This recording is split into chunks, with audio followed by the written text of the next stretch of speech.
Olá, hoje eu trago mais um estudo da nossa continuação do nosso estudo bíblico. Hoje eu vou pincelar bem por alto sobre Gênesis 23 e a 25. E aqui a gente vai ver a morte de Sara, esposa de Abraão. Ela é deixada num lugar e esse trecho é bem interessante porque mostra toda uma preocupação de Abraão em velar sua morta. Junto com os filhos de Et. Os filhos de Et começam a barganhar com ele sobre aquele local, dizendo que não é nada, que ele pode enterrar a sua morta ali. Mas Abraão não quer só sepultar a Sara, ele quer o campo todo em torno dali.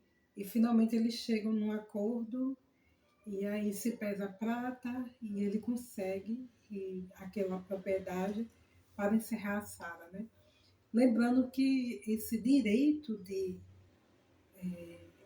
enterrar-se alguém sempre existiu, desde que a humanidade existe. É muito parecido com o direito de você chegar numa propriedade em que não há, por exemplo, caminhos de rua. Por exemplo, se um terreno ele tem uma dimensão e alguém tem aquele terreno construído no meio de forma que não existe uma passagem pública para passar, é assegurado àquela pessoa o direito de passar na propriedade de outrem para chegar na sua casa.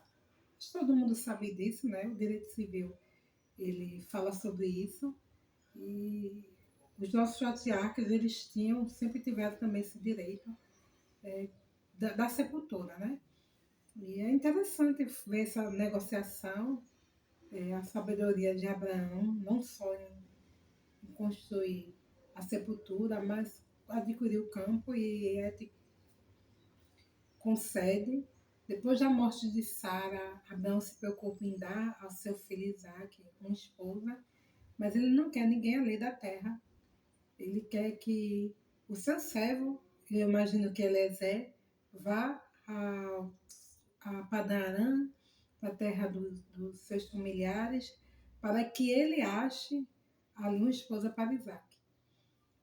Essa preocupação tem dois aspectos: o aspecto tanto social, espiritual, como o aspecto biológico. Primeiro, que ele não queria que o seu filho se relacionasse com a mulher pagã, né? Abraão já tinha circuncidado a si, do sexo masculino do seu convívio. Ele já tinha passado pelo grande teste de Deus, do monte, de oferecer o seu filho em sacrifício vivo, como holocausto, e ele queria que a filha, a mulher do seu filho fosse uma mulher que servisse a Deus, mas também que estivesse dentro da sua parentela. E de uma forma surpreendente, mas não menos coincidente, esse servo ele se depara com uma jovem lá em Padarã, Rebeca, muito bela, e ela oferece àquele homem água, oferece aos camelos, oferece pastagem, diz que na casa da sua família tem pastagem para os seus camelos. E aquele homem, quando vê a beleza daquela jovem e seu parentesco, ele reconhece que Deus o abençoa nessa peregrinação. Chegou a ficar arrepiada, porque na vida nada é coincidência, a vida cristã nada é coincidente, tudo é intervenção divina. E ele diz a que veio, manifesta o interesse de levar aquela jovem para desposar o seu servo Isaac, e ela aceita. Ela aceita, passa um período lá com seus familiares, mas de despedida, mas ele não quer se deter muito ali, e ela vai para o local onde está assegurada a ela esse casamento. E quando ela já está voltando junto com esse servo, já de retorno, ela vê um homem e diz: quem é aquele? E ele: é o Senhor. E aí ela se cobre, né, o rosto, porque era uma prática assim. e se dá o casamento, e Isaac vai viver uma vida com ela. Parecido com sua mãe, Rebeca tem a mesma dificuldade de Sara para conceber, mas passados muitos anos eles têm um filho, e quando ela está grávida, aqueles filhos brigam no ventre um do outro, e Deus mostra a ela que um vai servir ao outro, o menor vai servir ao maior.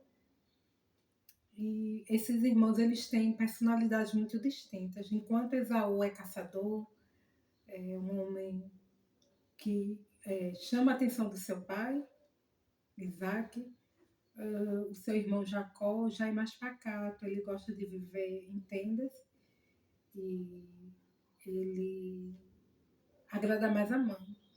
E num certo momento Jacó está fazendo um cozido e Esaú chega do campo com muita fome, e quando ele vê aquele cozido ele pede ao seu irmão, e seu irmão diz que não vai dar não, só se ele vender o direito de primogenitura dele.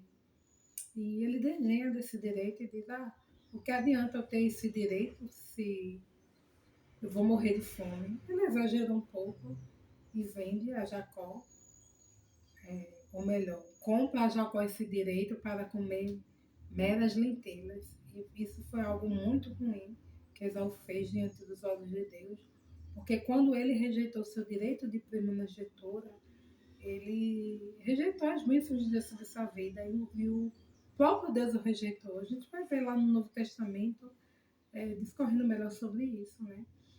E é muito sério. Para os padrões da época, rejeitar esse direito de primogenitura seria você não aceitar todas as bênçãos vindas de você ser aquele que é abrir-amado. Né? E a gente vai ver lá na frente que isso ainda vai ter um momento ainda mais agravante nessa disputa dos irmãos.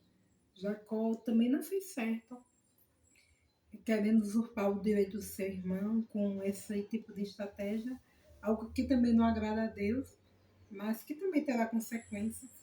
A bem da verdade é que terá consequências para ambos, tanto para um como para outro, faz parte, acontece e é isso. Quem quiser comentar, fica à vontade. Até a próxima, pessoal. Tchau!